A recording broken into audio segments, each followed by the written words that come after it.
Olá, bem-vindo, bem-vinda. Eu sou o Rogério. Neste vídeo vamos responder questões da FGV que cobram Paulo Freire. Já tinha feito um vídeo antes, agora é a continuação e aí cessa, é o final de questões do Paulo Freire da banca FGV. Foi o máximo que eu consegui encontrar. Neste vídeo vamos responder 6. Vale observar que hoje à noite, às 10 da noite, a partir das 10 da noite, pode ser que atrase um pouquinho, mas enfim, a partir das 10, live aqui no canal. Vamos fazer uma live de comemoração aos 40 mil inscritos e todos estão convidados.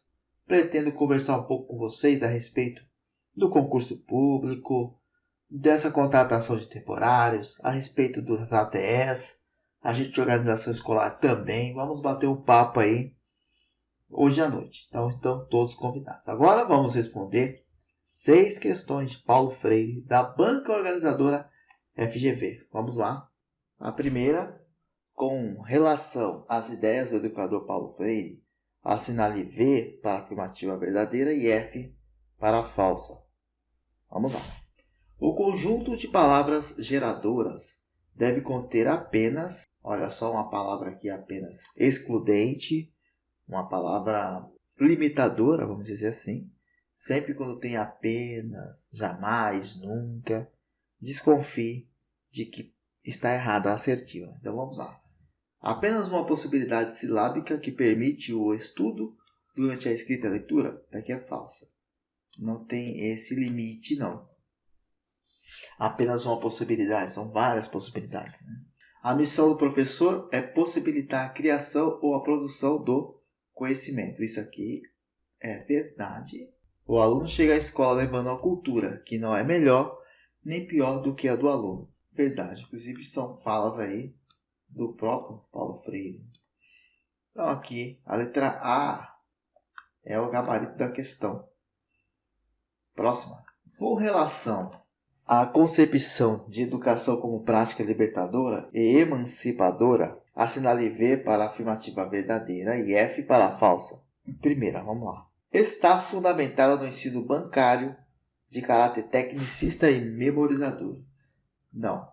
Na verdade, a prática libertadora e emancipadora é o oposto da educação tradicional. Aqui é a educação tradicional. A primeira já está falsa, a gente pode ir eliminando a D. Está centrada na transferência de conhecimento, em que o educador deve transferir o seu conhecimento ao educando, para que ele se aproprie dos referenciais teóricos. Também está falsa.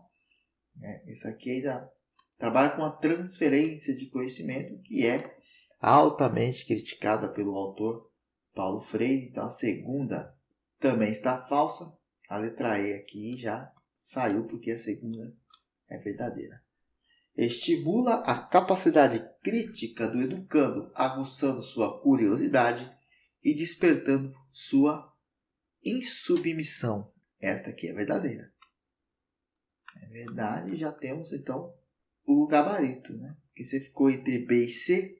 A B, as 3 falsas aqui, na verdade são falso, falso, verdadeiro. E a última tem que ser falsa.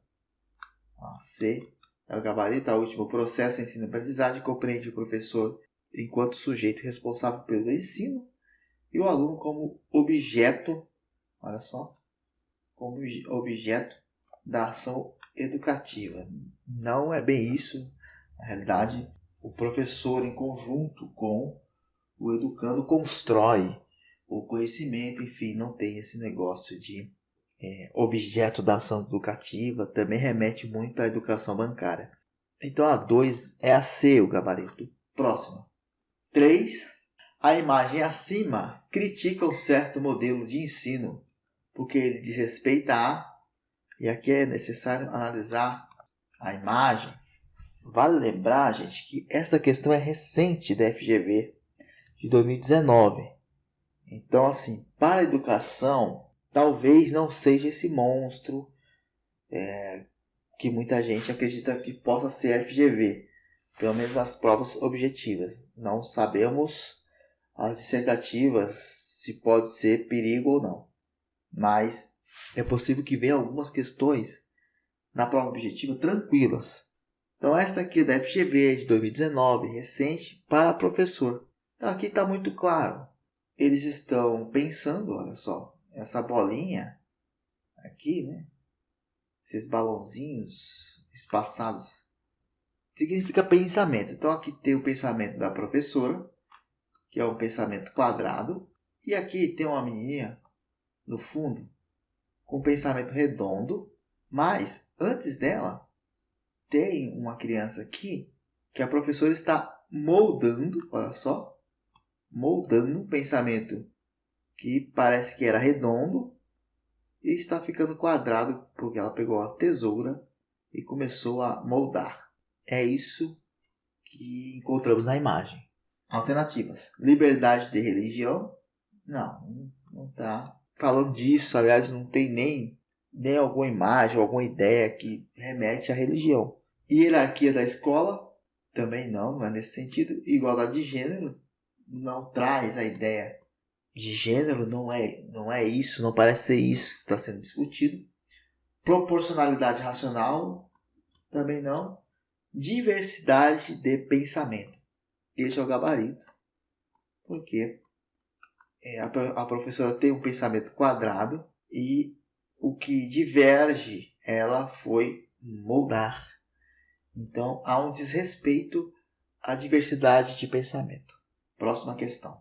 Alguns pensadores e educadores importantes do século XX têm forte influência na consolidação das atividades educacionais no âmbito formal e não formal, em particular nos museus de ciência. Com relação às concepções educacionais, tem importantes pensadores e educadores do século XX que influenciaram atividades educacionais no âmbito formal e não formal. Analise as afirmativas a seguir. Então, vamos analisar.